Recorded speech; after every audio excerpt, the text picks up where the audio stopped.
विधानसभा में चुनाव में कौन कौन से मुद्दे हैं, जाने सरदारपुर के वरिष्ठ पत्रकारों से किन मुद्दों पर होगा चुनाव, कौन कौन से मुद्दों पर चल रही है राजनीति। विधानसभा चुनाव को लेकर अंतिम दौर में चुनाव प्रचार चल रहा है, जहां मतदाता मौन है, वहीं प्रत्याशी गांव-गांव जाकर अपने प्रति माहौल बना रहे हैं। उसी को लेकर आज मेरा देश मेरा प्रदेश न्यूज चैनल की टीम के द्वारा वरिष्ठ पत्रकारों से जानी, जिसमें किन मुद्दों पर चुनाव हो रहा है आदि विषयों पर बेबाक राय रखी।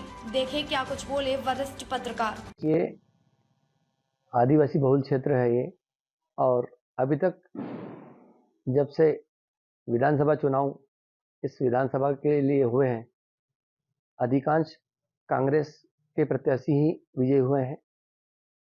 यूँ देखा जाए तो इस वर्ष मुख्यमंत्री ने जो लाडली बहना योजना निकाली है, इससे कहीं ना कहीं कांग्रेस को बीजेपी वाले डिबेट दे सकते हैं। मेन मुद्दे जो इस क्षेत्र के हैं, इस क्षेत्र में अधिकांश गरीब आदिवासी को रोजगार नहीं मिलने पर वो पलायन कर रहे हैं। वहीं शिक्षा के क्षेत्र में जो बच्चे पढ़ना चाहते हैं उनके लिए इंदौर जाकर पढ़ना पड़ रहा है। यही सुविधा अगर इस क्षेत्र में हो जाए तो काफ़ी बच्चे और भी अपने उच्च पद पर जा सकते हैं। तीसरा मुद्दा जो है, रोजगार के अलावा यहाँ पर औद्योगिक क्षेत्र नहीं है। औद्योगिक क्षेत्र अगर हो जाए तो इस क्षेत्र में जितने भी युवा लड़के हैं जिनको कोई बिजनेस करना है तो वो कहीं और जगह नहीं करें और यहाँ जाके अपना बिजनेस कर लेंगे। वोटों को लेकर कहें तो पिछली बार लगभग 35,000 से ऊपर से पदापुर के विधायक प्रताप ग्रेवाल कांग्रेस के विजयी हुए थे। इसके पूर्व इन्हीं के सामने वेल सिंह भूरिया जी बीजेपी से थे। उन्होंने 35,000 की जो लीड थी पूर्व में, उसको कम करते हुए 500 वोट से जीते थे। इस बार भी कांटे की टक्कर है, पलड़ा किधर भारी हो जाए कह नहीं सकते। इस बार जयेश भी उम्मीदवार है, क्या लगता है आपको, क्या वो कुछ वोट काट पाएगा? जयेश एक्चुअली नया चेहरा है और कई लोग जो है जयेश के इस प्रत्याशी को जानते नहीं है, लेकिन उनके साथ भी युवा टीम अच्छी है। वो गांव-गांव जा जाकर अभी तक अधिकांश एरिया उनने कवर किया है, पहुंच चुके हैं सारे प्रत्याशी के पास, सारे वोटरों के पास। तो कहीं ना कहीं वो फाइट दे सकते हैं।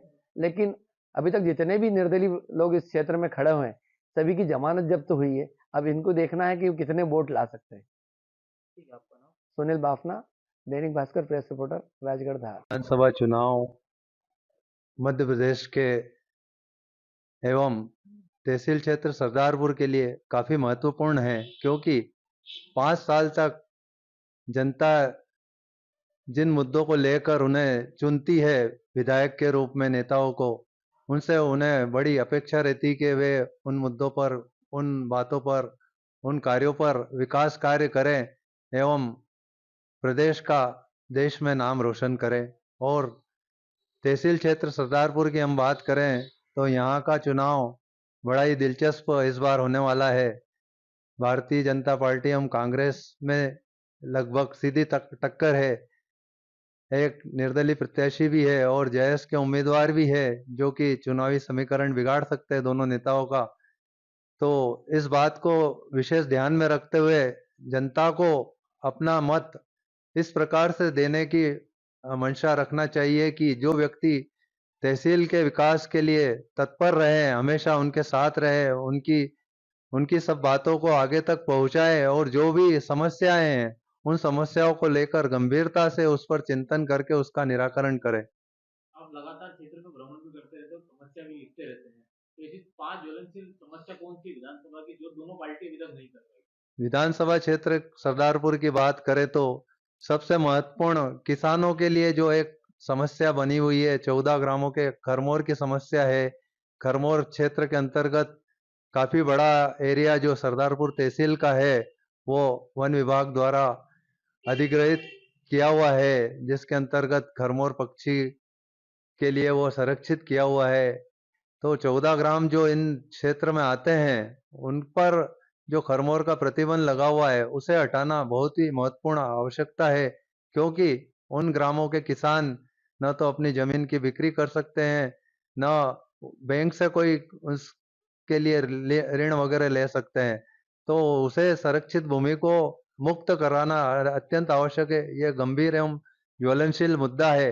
अब तक पिछली सरकारों ने या जितने भी विधायक रहे, सांसद रहे, उन्होंने प्रयास किए हैं। हालांकि प्रयासों में कहीं न कहीं कमी रही है, जिसके कारण से यह अभी तक मुक्त नहीं हो पाया क्षेत्र। तो इस चुनाव में यह एक महत्वपूर्ण मुद्दा रहेगा। किसानों के हित में यह जरूरी है कि यह क्षेत्र खरमोर से मुक्त रहे और जितना क्षेत्र है जहां वास्तव में खरमोर पक्षी आता है, उसी को अधिग्रहित रखा जाए। पलायन भी बड़ा मुद्दा है क्षेत्र में। बिल्कुल निश्चित रूप से पलायन एक महत्वपूर्ण मुद्दा है, क्योंकि जो ग्रामीण क्षेत्र है सरदारपुर तहसील का आदिवासी क्षेत्र है और यहाँ से बड़ी संख्या में मजदूर वर्ग चुनाव के समय या यूं कहे कि पूरे वर्ष भर ही पलायन करता रहता है, क्योंकि यहाँ जो है ग्रामीण क्षेत्रों में विकास कार्य कहते तो बहुत है कि काम चल रहे हैं, लेकिन काम की बहुत कमी है। तो यह मुद्दा जो महत्वपूर्ण मुद्दा आपने ध्यान आकर्षित कराया है, निश्चित रूप से इस पलायन को रोकने के लिए कामों को प्राथमिकता देना पड़ेगी। ग्रामीण क्षेत्र के विकास के लिए सभी को आगे आना होगा। जो भी विधायक बनता है उन्हें ग्राम के क्षेत्र के नगर के विकास के लिए कार्यों की श्रृंखला चालू करना पड़ेगी, तभी क्षेत्र का विकास होगा और पलायन रुक सकेगा। मैं चाहूंगा और भी जो भी ज्वलनशील मुद्दे तहसील क्षेत्र सरदारपुर में हैं, उन सभी पे फोकस करना चाहिए। चाहे पानी का मुद्दा हो, नगरीय क्षेत्र का हो, आवासीय क्षेत्र, आबादी क्षेत्र या ग्रामीण क्षेत्र, पानी की गंभीर समस्या हर गर्मी के क्षेत्र में, गर्मी के मौसम में बनी रहती है। जो भी जल परियोजनाएं चल रही है पीएचई के माध्यम से या जल निगम के माध्यम से, उन्हें करना प्राथमिकता रखना चाहिए, क्योंकि कई बार जो है ठेकेदार कार्य अधूरे छोड़कर चले जाते हैं, विकास कार्य पूर्ण नहीं हो पाते हैं और उसका खामियाजा नगर की गांव की जनता को भुगतना पड़ता है और ऐसे में सभी समस्याएं बनी रह जाती है, अधूरी समस्या रह जाती है और विकास नहीं हो पाता है। इन समस्याओं को गंभीरता से सभी नेताओं को सोचना चाहिए और इसके लिए प्रयास करना चाहिए। जयेश भी इस बार मैदान में है, तो क्या कहेंगे, इसमें त्रिकोणीय मुकाबला आप मानते हैं क्या? निश्चित रूप से जयेश जो समर्थित प्रत्याशी है, उनका अच्छा खासा वर्चस्व है और वे गांव-गांव जाकर जनता को अपनी बात से अवगत करा रहे हैं। कांग्रेस और भारतीय जनता पार्टी ने जो कार्य नहीं किए या जिन जिन कार्यों की वो प्राथमिकता की सूची में रखते हैं जयेश, वे उन चीजों को लेकर जनता के बीच में जा रहे हैं। तो आगे निश्चित रूप से गांव की जनता हो सकता है इस त्रिकोणीय मुकाबले में उन्हें भी वोट देकर समर्थन दे सकती है और वे दोनों महत्वपूर्ण प्रत्याशी जो कांग्रेस और बीजेपी के हैं, उनका गणित बिगाड़ सकती है। भाई ज़्यादातर तो जो है आदिवासी क्षेत्र है हमारा और आदिवासी बहुल्य नगर है, एरिया है, तो उनके जो मुद्दे हैं विशेष तौर से अभी खाद का मुद्दा है। लेकिन खाद भी इतना कम भी नहीं है, हालांकि इसमें बड़े बड़े लोग ज़्यादा खाद उठा लेते हैं और खाद पे बाद में कालाबाजारी करते हैं, लेकिन फिर भी खाद की कमी तो है। कारण क्या है कि इस वर्ष अथाह पानी गिरा है, मतलब ये समझो कि हमारे क्षेत्र में तालाब भी बहुत काफ़ी मात्रा में, तो गेहूँ कोई ज़मीन ऐसी खाली नहीं जहाँ गेहूँ नहीं लगेगा। गेहूँ लगेगा तो खाद की जरूरत पड़ेगी, तो खाद क्या किसान पहले से खाद स्टोरेज कर रहा है ताकि बाद में मिले नहीं मिले, इसलिए खाद की कमी महसूस की जा रही है। इसके अलावा और कौन सा मुद्दे आपके क्षेत्र में? इसके अलावा हमारे यहाँ आदिवासी बहुल्य क्षेत्र में रोजगार कम है, उनको गुजरात की ओर पलायन करना पड़ता है और ये मैं 25 साल से देख रहा हूँ। वो अपने यहाँ आते हैं, सोयाबीन काट लेते हैं, बेच बिचा देते हैं, परिवार के 2 सदस्य यहाँ रहते हैं, वो गेहूँ का कामकाज करते हैं और वो वापस निकल जाते हैं। तो उनको गुजरात में पैसा बहुत मिलता है, गुजरात में इंडस्ट्रीज बहुत है, इतनी इंडस्ट्रीज है कि बात जान ली। गुजरात मैनचेस्टर है इंडिया का इंडस्ट्रीज का, वहाँ चले जाते हैं, उनको अच्छा पैसा मिलता है, वहाँ से वो पैसा अपने परिवार को भेजते हैं, यहाँ उनका काम चल जाता है। लेकिन मेन चीज़ है कि आदिवासी भाई अगर मेहनत भी बहुत करता है, लेकिन क्या है फालतू चीज़ों में पैसा बहुत खर्च कर देता है, लड़ाई झगड़े में, थाने में, कोर्ट में, कचहरी में फालतू पैसा व्यर्थ करता है। इसके अलावा हालांकि पीने का तो उनका है, पीने के बारे में नहीं बोलूँगा मैं, लेकिन अगर वो लिमिट में पिए, ढंग से पिए, तो इसमें भी पैसा बचा सकता है। आदिवासी चाहे तो पैसा बचा सकता है और वो डायरेक्ट अपना पैसा फसल आने के बाद में बैंक में डाल दे, जब जरूरत पड़े जब बैंक से निकाल ले। उसके घर में अगर ज़्यादा पैसा रहता नहीं तो उसको खर्च कर देता वो। तो मेरी किसानों को यही सलाह है कि पैसा बैंक में रखे और अपने मोबाइल फ़ोन से जहाँ भी ज़रूरत है वो मोबाइल फ़ोन से पे कर दे, तो उसको 12 महीना पैसे की ज़रूरत नहीं पड़ेगी, किसी बनिए का मुँह नहीं ताकना पड़ेगा उसको, उसको हर चीज़ सस्ती मिलेगी, हर चीज़ उसका काम होगा। हरमोर को लेकर लंबे समय से जद्दोजहद जारी है, उसको लेकर आप ये हरमोर का तो अभी चल ही रहा है और शायद गवर्नमेंट ने घोषणा भी करी कि हरमोर बहुत जल्दी निपट जाने वाला है, पर ये मामला राजनीतिक हो गया है, अब इसमें क्या हो रहा है ये मुझे नहीं मालूम। विधानसभा चुनाव में क्या लग रहा है, किसका पलड़ा भारी लग रहा है? ये देखो मामला तो कसमकस है, अभी हम कुछ भी नहीं बोल सकते इस मामले में, दोनों प्रत्याशी भारी हैं, अब उठ किस तरफ बैठे ये अपन नहीं बोल सकते हैं। इस बार जयेश का भी प्रत्याशी मैदान में, क्या लग रहा है जयेश का? जयेश के प्रत्याशी को उसका भी प्रभाव है, थोड़ा बहुत वोट ले जाएगा वो, लेकिन दोनों पार्टियों को नुकसान करेगा वो, तो सिंगल पार्टी किसी का नुकसान होगा, दोनों पार्टियों का नुकसान होगा। ठीक है, आपका नाम? गोपाल माहेश्वरी। इन दिनों जो पूरे देश के 5 राज्यों में विधानसभा को चुनाव हो रहे हैं, मैं देख रहा हूं कि चुनाव जिन मुद्दों के आधार पर लड़े जाना चाहिए और प्रत्याशियों का चयन जिस आधार पर होना चाहिए, वर्तमान में नेता लोग उन सब मुद्दों से ध्यान भटकाकर उन मुद्दों के ऊपर अपनी भाषणबाजी कर रहे हैं जिसे जनता का सीधा सीधा कोई मतलब नहीं है। होना ये चाहिए कि जनता का हित कायम में है, जनता का विकास कैसे होगा, उसकी परेशानियों को कम किस प्रकार से किया जाएगा, इस प्रकार की योजनाएं किन किन पार्टियों के पास में है, उसका पार्टियां जानकारी देवें, प्रत्याशी ये बतावें कि वे जनता के हित के लिए किस प्रकार से काम करेंगे, उसके ऊपर उनकी क्या योजनाएं हैं, उनका क्रियान्वयन का क्या तरीका है, इन सब मुद्दों पर चर्चा होना चाहिए। किंतु हमारे देश का दुर्भाग्य है कि हम उन मुद्दों पर जिन पर चुनाव लड़ा जाना चाहिए उन पर चर्चा न करते हुए उन मुद्दों पर चर्चा कर रहे हैं जिससे आम जनता का कोई लेना देना नहीं है। किसने क्या कहा, किसने क्या नहीं कहा, किसने कोई व्यक्तिगत आरोप प्रत्यारोप लगा रहे हैं, ये सब ठीक नहीं है। अच्छे चुनाव और अच्छे लोकतंत्र का परिचय यही है कि मुद्दों पर आधार पर चुनाव लड़ा जाए, न कि इस बात पर लड़ा जाए कि किस व्यक्ति ने क्या कहा। बात अगर समस्याओं की करें, क्योंकि भारत एक कृषि प्रधान देश है और इसकी 75% आबादी ग्रामीण क्षेत्र में रहती है, जिनका मुख्य व्यवसाय कृषि है। तो कृषि पर आधारित समस्या क्या है और उनका निराकरण किस प्रकार से हो सकता है, इसको लेकर ठोस योजनाएं राजनीतिक दल और प्रत्याशी अगर अपने से बनाएंगे और जनता के सामने रखेंगे तो जनता ये विश्वास कर सकती है और ये चुनाव भी कर सकती है कि किसके पास अच्छी योजना है और उन योजनाओं का क्रियान्वयन किस प्रकार से करेगा। सिर्फ यही पर्याप्त नहीं है कि वो योजना बना के पेश करे, उसको साथ में यही बताना पड़ेगा कि उन योजनाओं का क्रियान्वयन किस प्रकार से करेंगे और उसके प्रकार बजट का आवंटन और बजट का अलॉटमेंट किस प्रकार से हासिल करेंगे। अभी हो ये रहा है कि अपन देख रहे हैं कि मुफ्त में रेवड़ियां बांटने का एक सिलसिला चल रहा है, हम ये फ्री कर देंगे, हम ये भी फ्री कर देंगे, हम ये भी फ्री कर देंगे। तो इन सब फ्री करने के लिए आपका संसाधन कहां से आएंगे, बजट का क्या प्लान है, इस मुद्दों पर कोई भी नेता नहीं बोल रहा है।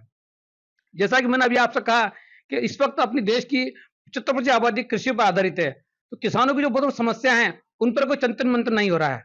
उदाहरण के लिए अभी अपन कृषि क्षेत्र की बात करें तो लगभग 3 दशकों से खाद की समस्या को लेकर किसान परेशान हो रहा है।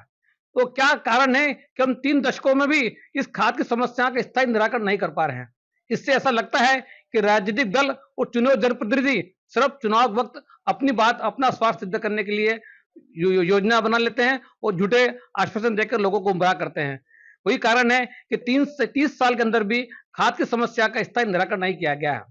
आज भी हम देखते हैं कि जब बोवनी का समय आता है, किसान खाद के लिए दर दर भटकता रहता है, लंबी लंबी लाइनें लगाता है और उसके बावजूद भी जितना खाद उसको चाहिए उतनी मात्रा में खाद नहीं मिलता है। कई बार सोसाइटियां एक एक बोरी और दो बोरी देकर उसको संतुष्ट करती है।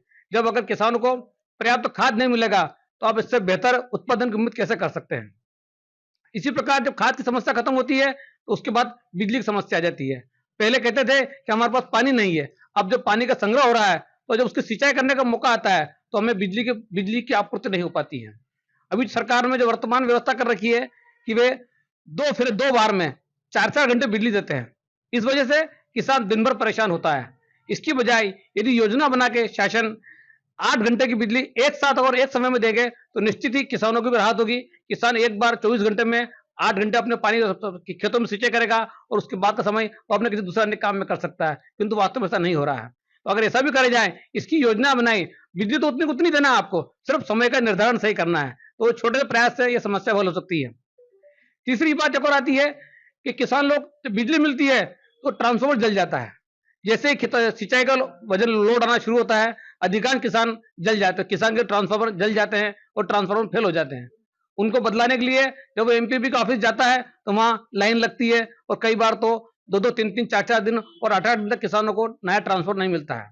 उसके अंदर भी लेन देन होता है और कई बार तो ऐसी स्थिति बनती है कि जो प्रभावशाली होता है वो अपने प्रभाव का उपयोग करके अपने क्षेत्र में ट्रांसफार्मर लगवा लेता है और जिसका कोई प्रभाव नहीं होता है उसकी 8-8 दिन तक और 15 दिन तक लाइट नहीं चलती है और लाइट के अभाव में उसकी फसलें सूखने के कगार पर पहुंच जाती है। ये तो बात किसानों की हुई। अब अपन आगे बढ़ते हैं कि क्षेत्र में अधिकांश जो आदिवासी क्षेत्र हमारा है, इसके अलावा भी जो सामान्य क्षेत्र हैं वहां पर रोजगार की बहुत बड़ी समस्या है। आज बड़ी बड़ी इंडस्ट्रिया जो हो रही है वो शासन उनको एक औद्योगिक क्षेत्र बना देती है और वहां पर उद्योगों की स्थापना करती है। उससे ये होता है कि जो पूरे क्षेत्र का जो रोजगार लोग हैं उनको अपने स्तर पर रोजगार नहीं मिलता है और वहां पर एक इस केंद्र पर सब रोजगार का केंद्रीकरण हो जाता है और लोगों को वही रोजगार मिलता है। इसके बजाय शासन छोटे स्तर पर ब्लॉक लेवल के ऊपर छोटी छोटी इकाइयां की स्थापना करे, इंडस्ट्री को डेवलपमेंट करे और यहाँ पर उसमें विशेष ये ध्यान रखा जाए कि जिस क्षेत्र में जिस चीज का उत्पादन हो रहा है उस पर आधारित इंडस्ट्री और उस पर आधारित कारखाने अगर यहाँ स्थापित करेंगे तो निश्चित ही यहाँ का उत्पादन यही उपयोग होगा और यहाँ पर के स्थानीय लोगों को ही उसका रोजगार मिलेगा। इससे बेरोजगारी की समस्या खत्म होगी और स्थानीय लोगों को स्थानीय स्तर पर ही रोजगार उपलब्ध हो जाएगा और साथ ही किसानों को, क्योंकि जब अपने यहाँ का उत्पादन अपने ही इसका उपयोग होगा तो उसका दाम भी उन्हें अच्छा मिलेगा। इस प्रकार से इस समस्या के हल करने की दिशा में हम एक प्रयास कर सकते हैं। विधानसभा क्षेत्र की तो सरदारपुर विधानसभा क्षेत्र में पिछले 20 से अधिक वर्षों से खरबोर अभ्यारण्य के कारण पूरा क्षेत्र का खरीदी बिक्री पर, संपत्ति की खरीदी बिक्री पर रोक लगी हुई है। इस वजह से कई किसान चाहकर भी अपनी रजिस्ट्री बिक्री जमीनों का रजिस्ट्री नहीं कर पाते हैं, तो उसके ऊपर भी मान लो अभी खरबोर का पक्षी है सिर्फ पानपुरा एक छोटे जो बीड़ है वहीं आता है और उसके अलावा पूरे सरदारपुर तहसील में कहीं भी वो पानपुरा वो जो पक्षी खरबोर पक्षी नहीं आता है। उसके बावजूद 14 ग्रामों के रजिस्ट्री को प्रशासन ने प्रतिबंध लगा रखा है जो कि ठीक नहीं है। जो क्षेत्र प्रभावित है जहाँ प्रवासी पक्षी आकर आता है उसी क्षेत्र को प्रतिबंधित किया जाए और शेष सभी क्षेत्रों को जो है इस अभ्यारण्य का प्रतिबंध से मुक्त किया जाए। मैं चाहूंगा कि इस वक्त देश के सामने एक बड़ा संकट खड़ा हुआ है लोकतंत्र का और संकट इस बात का है कि हमारे जो प्रतिनिधि हैं वो मुद्दों पर आधारित बात नहीं कर रहे हैं। तो मैं चाहूंगा कि मुद्दों पर आधारित बातचीत करने वाले, योजना पर काम करने वाले प्रतिनिधियों का चयन करें और हमें एक अच्छी सरकार बनावे और एक अच्छा लोकतंत्र का परिचय दें। धन्यवाद। ताज़ा खबरों से जुड़े रहने के लिए हमारे चैनल को सब्सक्राइब करें और बेल आइकन को दबाना ना भूलें ताकि हर खबर की नोटिफिकेशन आपको मिलती रहे।